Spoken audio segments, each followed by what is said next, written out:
ತಾಲೂಕಿನ ಎರಳ್ಳಿ ಹ್ಯಾಂಡ್ ಪೋಸ್ಟ್ನ ಸರ್ಕಾರಿ ಪ್ರೌಢಶಾಲೆಯಲ್ಲಿ ಶ್ರೀ ಕ್ಷೇತ್ರ ಧರ್ಮಸ್ಥಳ ಅಭಿವೃದ್ಧಿ ಯೋಜನೆ ಬಿಸಿ ಟ್ರಸ್ಟ್ ವತಿಯಿಂದ ಸ್ವಾಸ್ಥ್ಯ ಸಂಕಲ್ಪ ಕಾರ್ಯಕ್ರಮವನ್ನು ಸಹ ಆಯೋಜಿಸಲಾಯಿತು. ಈ ಕಾರ್ಯಕ್ರಮದ ಮುಖ್ಯ ಉದ್ದೇಶ ಮಕ್ಕಳಲ್ಲಿ ಹೆಚ್ಚುತ್ತಿರುವ ಮೊಬೈಲ್ ದುರುಪಯೋಗ ಮತ್ತೆ ಮಾದಕ ವ್ಯಸನ ಮತ್ತೆ ಅದರಿಂದ ಉಂಟಾಗುವ ಸಾಮಾಜಿಕ ಸಮಸ್ಯೆಗಳ ಬಗ್ಗೆ ಅರಿವು ಮೂಡಿಸುವುದಾಗಿತ್ತು. ಈ ಕಾರ್ಯಕ್ರಮದಲ್ಲಿ ಎಚ್.ಡಿ. ಕೋಟೆ ತಾಲೂಕಿನ ಮೈಸೂರು ಜಿಲ್ಲೆಯ ಮಕ್ಕಳ ಕಲ್ಯಾಣ ಸಮಿತಿಯ ಸದಸ್ಯರಾದ ಹಾಗೂ ವಕೀಲೆಯಾದಂತಹ ಸರಸ್ವತಿ ಮಕ್ಕಳ ಮೇಲೆ ಬೀರುವ ದುಶ್ಚಟಗಳಾದ ಮೊಬೈಲ್ ದುರುಪಯೋಗ ಮತ್ತು ಅದರ ಕಾನೂನುಬದ್ಧ ಪರಿಣಾಮಗಳ ಕುರಿತು ಉಪನ್ಯಾಸವನ್ನ ನೀಡಿದರು. ಬೀಚ್ನಳ್ಳಿ ವಲಯದ ಮೇಲ್ವಿಚಾರಕರಾದ ಕೃಷ್ಣಮೂರ್ತಿ, ಶಾಲೆಯ ಪ್ರಭಾರಿ ಮುಖ್ಯ ಶಿಕ್ಷಕ ವಿಷಕಂಠಯ್ಯ, ಎಸ್ಟಿಎಂಸಿ ಅಧ್ಯಕ್ಷ ಶ್ರೀಧರ್, ಉಪಾಧ್ಯಕ್ಷ ಗೋಪಾಲ್ ರಾಜು, ಹಾಗೆ ಶಾಲಾ ಸಿಬ್ಬಂದಿ, ವಿದ್ಯಾರ್ಥಿಗಳು ಮತ್ತೆ ಸೇವಾ ಪ್ರತಿನಿಧಿ ಈ ಒಂದು ಪೂಜಾ ಕಾರ್ಯಕ್ರಮದಲ್ಲಿ ಸಹ ಭಾಗವಹಿಸಿದ್ದಾರೆ. ಏನು ಸ್ವಸಂಕಲ್ಪ ಕಾರ್ಯಕ್ರಮದಲ್ಲಿ ಎಲ್ಲರೂ ಸಹ ಭಾಗವಹಿಸಿ ಕಾರ್ಯಕ್ರಮವನ್ನು ಯಶಸ್ವಿಗೊಳಿಸಿದ್ದಾರೆ.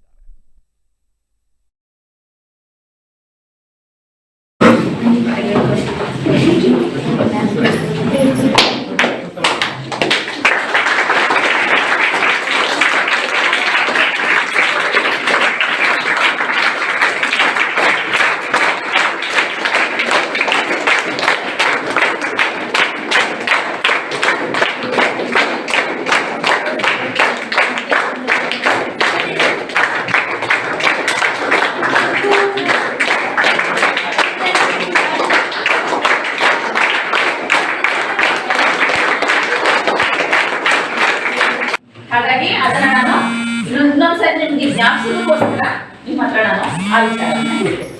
ಈ ದಿನ ನೀವು ಕಾಣ್ತಾ ಇರ್ಬೋದು, ಧರ್ಮಸ್ಥಳ ಗ್ರಾಮೀಣಾಭಿವೃದ್ಧಿ ಸಂಸ್ಥೆಯ ಒಂದು ಸಹಯೋಗದಲ್ಲಿ ಹಾಗೂ ಯರಹಳ್ಳಿ ಪ್ರೌಢಶಾಲೆಯ ಒಂದು ಸಹಯೋಗದಲ್ಲಿ ದುಶ್ಚಟಗಳ ಬಗ್ಗೆ ಅರಿವು ಮೂಡಿಸುವ ಒಂದು ಸ್ವಾಸ್ಥ್ಯ ಸಂಕಲ್ಪ ಕಾರ್ಯಕ್ರಮ ನಡೀತಾ ಇದೆ. ಸ್ವಾಸ್ಥ್ಯ ಸಂಕಲ್ಪ ಏನು? ಸ್ವಾಸ್ಥ್ಯ ಅಂದ್ರೆ ಒಂದು ಸರಿಯಾಗಿರುವಂತಹ ಸ್ಥಿತಿ, ಯೋಗ್ಯವಾಗಿರುವಂತಹ ಆಹಾರ ಪದಾರ್ಥ ನಮ್ಮ ಜೀವನದ ಬಹು ಮುಖ್ಯವಾಗಿರುವಂತಹ ಅಂಗ. ಆಹಾರ ಇಲ್ಲ ಅಂದ್ರೆ, ನೀರಿಲ್ಲ ಅಂದ್ರೆ ನಮ್ಮ ಬದುಕಲಿಕ್ಕೆ ಆಗಲ್ಲ, ಅದು ಬೇಕೇ ಬೇಕು. ಹಾಗೆಯೇ